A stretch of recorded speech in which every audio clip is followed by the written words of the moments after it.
Haleluya, puji Tuhan. Selamat pagi saudara-saudaraku yang dikasihi dan mengasihi Tuhan.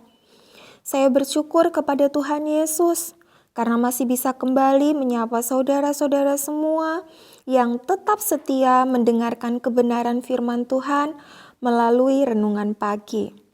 Puji Tuhan.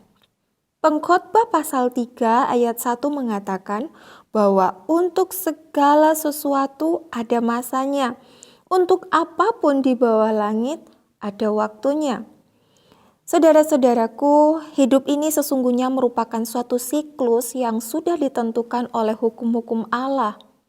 Segala sesuatu baik di atas atau di bawah, baik senang atau susah, apapun itu, ada masa dan waktu yang sudah dirancang oleh Allah.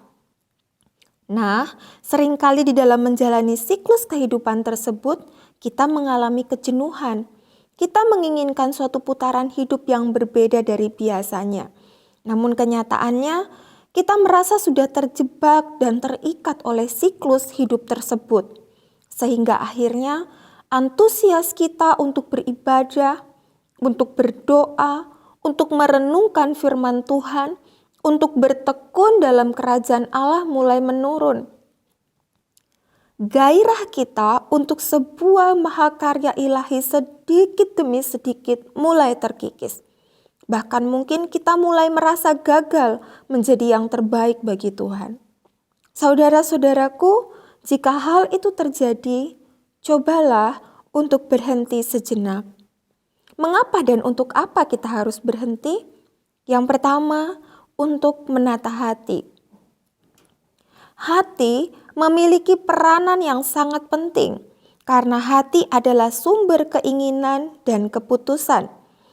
Kitab Amsal pasal 4 ayat 23 mengatakan, "Jagalah hatimu dengan segala kewaspadaan, karena dari situlah terpancar kehidupan." Saudara-saudaraku, lalai dalam menjaga hati di saat kita menyadari bahwa dahaga dan lapar akan Allah dan kerajaannya sedang menurun, akan mengakibatkan kita menyimpang dari jalan yang aman dan terjebak dalam jerat pembinasaan. Dengan menata hati akan membawa kita kembali kepada prioritas hidup kita. Berhentilah sejenak untuk duduk dekat kaki Yesus. Akuilah dengan jujur segala kesuaman yang mendera kita. Yang kedua, untuk menata pikiran. Pikiran merupakan benih dari jiwa. Kita adalah apa yang kita pikirkan.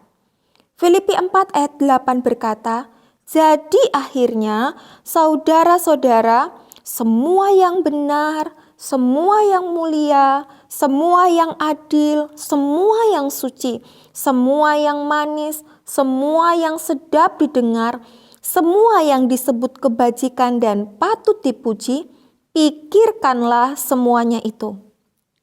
Saudara-saudaraku, Allah memang melakukan bagiannya dalam kehidupan orang percaya melalui kasih karunia. Seberdosa bagaimanapun kita, oleh kasih karunia-Nya kita diselamatkan.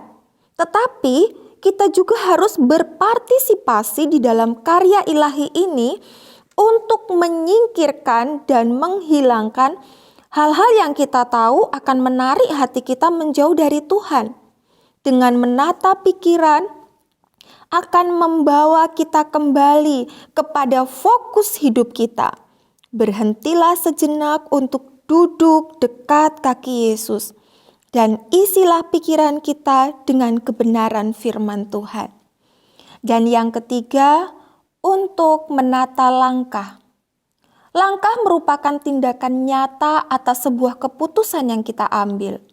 Mazmur pasal 17 ayat yang kelima mengatakan, "Langkahku tetap mengikuti jejakmu, kakiku tidak goyah." Saudara-saudaraku, dunia adalah suatu arena yang licin. Ketika langkah kita tidak hati-hati, maka akan dengan mudah bagi kita untuk tergelincir.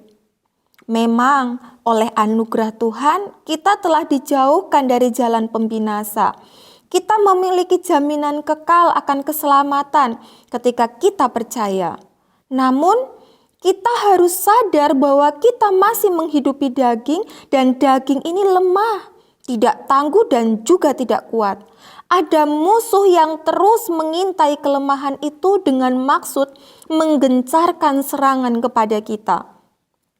Dengan menata langkah akan membawa kita kembali kepada target hidup kita. Berhentilah sejenak untuk senantiasa duduk dekat kaki Yesus. Tetaplah berjejak di jejaknya Yesus agar kita tidak tergelincir. Perbuatan kita tidak menyimpang dari kebenaran firman Tuhan. Saudara-saudaraku, memang segala sesuatu di dalam hidup ini ada masa dan waktunya. Jika kita merasa terlalu lemah untuk melangkah maju, berhentilah sejenak. Jangan pernah mundur selangkah pun. Kembalilah menata hati, pikiran, dan langkah di dalam doa. Kemudian melesatlah maju seperti anak panah di tangan pahlawan yang menancap tepat pada sasarannya. Jangan pernah berikan telinga kita pada intimidasi iblis, karena kita sudah ditebus dan diselamatkan oleh darah Yesus. Mari kita bersyukur dan berdoa. Bapa di surga, mulialah Engkau selama-lamanya. Terima kasih untuk setiap anugerah Bapa kepada kami. Dan kami mau tetap fokus pada tujuan Tuhan atas hidup kami. Roh Kudus, kuatkan kami. Ingatkan kami pada setiap kebenaran firman-Mu yang sudah kami dengarkan. Kami bersyukur Bapa, dan kami alaskan doa syukur kami ini hanya di dalam nama Tuhan Yesus Kristus, Juru Selamat kami yang hidup. Haleluya. Amin. Tuhan Yesus memberkati kita semua.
Hanya Kau yang ku andalkan, melebihi siapapun juga.